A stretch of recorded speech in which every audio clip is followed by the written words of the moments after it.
ದೇಶದಲ್ಲಿ ಚಿನ್ನ ಅಕ್ರಮ ಮಾರಾಟವಾಗ್ತಾ ಇದೆಯಾ? 1 ವರ್ಷ ಚಿನ್ನ ಬಳಕೆಗೆ ಕಡಿವಾಣ ಹಾಕಿ ಎಂದಿರೋ ಮೋದಿ. ಪ್ರಧಾನಿ ಮೋದಿ ಮನವಿ ಬೆನ್ನಲ್ಲೇ ಕೇಂದ್ರದಿಂದ ಮಹತ್ವದ ಆದೇಶ. ಅಕ್ರಮ ಚಿನ್ನ, ಕಳಪೆ ಗುಣಮಟ್ಟದ ಚಿನ್ನ ಮಾರಾಟಕ್ಕೆ ಕಡಿವಾಣ. ವಿದೇಶಿ ವ್ಯಾಪಾರ ಮಹಾನಿರ್ದೇಶನಾಲಯದಿಂದಾಗಿ ಕಠಿಣ ನಿಯಮ ಜಾರಿ. ಚಿನ್ನದ ಆಮದು ಪ್ರಕ್ರಿಯೆಯನ್ನು ಪಾರದರ್ಶಕಗೊಳಿಸಲು ಕ್ರಮವನ್ನು ಕೈಗೊಳ್ಳಲಾಗಿದ್ದು, ವ್ಯಾಪಾರಿ ಏಜೆನ್ಸಿಗಳು ಒಂದು ಬಾರಿ ಮಾತ್ರ ಗರಿಷ್ಠ 100 ಕೆಜಿ ಚಿನ್ನ ಮಾತ್ರ ಆಮದಿಗೆ ಅವಕಾಶವನ್ನು ನೀಡಲಾಗಿದೆ. ಮಾರುಕಟ್ಟೆಯಲ್ಲಿ ಚಿನ್ನದ ಹರಿವನ್ನು ನಿಯಂತ್ರಿಸಲು ಸಹಕಾರಿ. ಹೊಸ ನಿಯಮದ ಪ್ರಕಾರ ತಿಂಗಳಿಗೆ ಕೇವಲ 2 ಬಾರಿ ಮಾತ್ರ ಚಿನ್ನವನ್ನು ಆಮದು ಮಾಡಿಕೊಳ್ಳಬಹುದು. ವಿದೇಶದಿಂದಾಗಿ ತಿಂಗಳಿಗೆ 2 ಬಾರಿ ಮಾತ್ರ ತರಿಸಿಕೊಳ್ಳಬಹುದಾಗಿದ್ದು, ಮೊದಲ ಬಾರಿ ಚಿನ್ನ ಆಮದು ಮಾಡಿಕೊಳ್ಳುವವರಿಗೆ ಇದು ಕಠಿಣ ಕ್ರಮ ಅಂತಾನೆ ಹೇಳ್ಬಹುದು.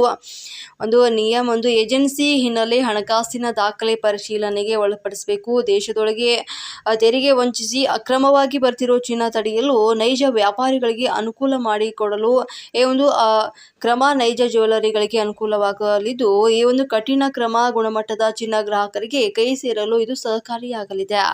ಇನ್ನು ಮುಂದೆ ನಕಲಿ ಚಿನ್ನ ಮಾರಾಟಕ್ಕೂ ಬೀಳಲಿದೆ ಕಡಿವಾಣ. ಅಕ್ರಮ ಮಾರಾಟ ಕಡಿಮೆ ಆಗೋದ್ರಿಂದಾಗಿ ಸರ್ಕಾರದ ಬೊಕ್ಕಸಕ್ಕೂ ಕೂಡ ಬರಲಿದೆ ಹಣ. ಮಾಡುವಂತ ಗೋಲ್ಡ್ ಕಂಪ್ನಿಗಳ ಮೇಲೆ ಸ್ವಲ್ಪ ರೆಸ್ಟ್ರಿಕ್ಷನ್ಸ್ ತಂದಿದ್ದಾರೆ. ಮುಂಚೆ ಎಕ್ಸ್ಪೋರ್ಟ್ ಬಂದು ಫ್ರೀ ಇತ್ತು, ಎಷ್ಟಾದರೂ ಇಂಪೋರ್ಟ್ ಮಾಡಿಕೊಂಡು ವಿದೌಟ್ ಡ್ಯೂಟಿ ಇಂಪೋರ್ಟ್ ಮಾಡಿಕೊಂಡು ವಾಪಸ್ ಅದು ಎಕ್ಸ್ಪೋರ್ಟೇ ಮಾಡಬೇಕು, ಮತ್ತೆ ಇಂಡಿಯನ್ ಮಾರ್ಕೆಟ್ಗೆ ಬರಬಾರ್ದು ಅಂತ ಅದು ಸ್ವಲ್ಪ ಸುಧಾರಣೆಯಾಗಿ ನಡೀತಾ ಇತ್ತು. ಅದ್ರ ಪಾಡ್ಕ ನಡೀತಾ ಇತ್ತು. ಅವ್ರಿಗೆಲ್ಲೋ ಇದರಲ್ಲಿ ಎಕ್ಸ್ಪೋರ್ಟ್ ಬರೋಂಥ ಗೋಲ್ಡು ಮಾರ್ಕೆಟಲ್ಲಿ ಮಿಸ್ಯೂಸ್ ಆಗ್ತಾ ಇದೆ ಅನ್ನೋ ಒಂದು ಕಾರಣಕ್ಕೆ ಎಕ್ಸ್ಪೋರ್ಟ್ ರಿಸ್ಟ್ರಿಕ್ಷನ್ ಕೊಟ್ಟಿದ್ದಾರೆ. ಈಗ ಮುಂಚೆ ಎಷ್ಟಾದ್ರೂ ತರಬಹುದಾಯ್ತು, ಇವಾಗ 100 kg ಪರ್ ಲೈಸೆನ್ಸ್ ಅಂತ ಮಾಡಿದ್ದಾರೆ. 100 kg ಚಿನ್ನ ತಂದಾಗ ಅವ್ರು ಎಕ್ಸ್ಪೋರ್ಟ್ 100 kg ಮಾಡಬೇಕಾಗತ್ತೆ. ಮತ್ತೆ ರೀಅಪ್ಲೈ ಮಾಡಿದಾಗ ಅಟ್ಲೀಸ್ಟ್ ಮಿನಿಮಮ್ 50% ಎಕ್ಸ್ಪೋರ್ಟ್ ಆದ್ಮೇಲೆ ನೆಕ್ಸ್ಟ್ 100 kg ಬರೋ ತರ ಒಂದು ಲಾ ಮಾಡಿದ್ದಾರೆ ಅದರಲ್ಲಿ.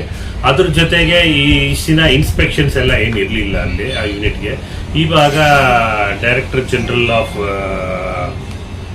ಫಾರಿನ್ ಟ್ರೇಡ್ ಅವ್ರಿಗೆ ಆಥರೈಸ್ ಮಾಡಿದ್ದಾರೆ. ಏನು ಇನ್ಮೇಲೆ ಗೋಲ್ಡ್ ಬಂದರೆ ಫಸ್ಟ್ ಟೈಮ್ ಎಕ್ಸ್ಪೋರ್ಟ್ ಅಪ್ಲೈ ಮಾಡೋರಿಗೆ ಸ್ಪಾಟ್ ಇನ್ಸ್ಪೆಕ್ಷನ್ ಅವ್ರ ಫ್ಯಾಕ್ಟ್ರಿ ಅವ್ರ ಪ್ರೆಮಿಸಸ್ ಅದು ಎಕ್ಸಿಸ್ಟೆಂಟ್ ಇದೆಯಾ ಇಲ್ಲ ಅದನ್ನೆಲ್ಲ ಇನ್ಸ್ಪೆಕ್ಷನ್ ಮಾಡ್ತಾರೆ. ಆಮೇಲೆ ಪ್ರತಿ ಫೋರ್ಟ್ನೈಟ್ಲಿ ಅಂದರೆ 15 ಒಂದ್ಸಲಿ ಚಾರ್ಟರ್ಡ್ ಅಕೌಂಟೆಂಟ್ ಅದ್ರ ಲೆಕ್ಕ ಕೊಡಬೇಕಾಗತ್ತೆ. ಬಂದಿರೋ ಗೋಲ್ಡ್ ಎಷ್ಟು ಎಕ್ಸ್ಪೋರ್ಟ್ ಆಗಿದೆ ಏನು ಅಂತ.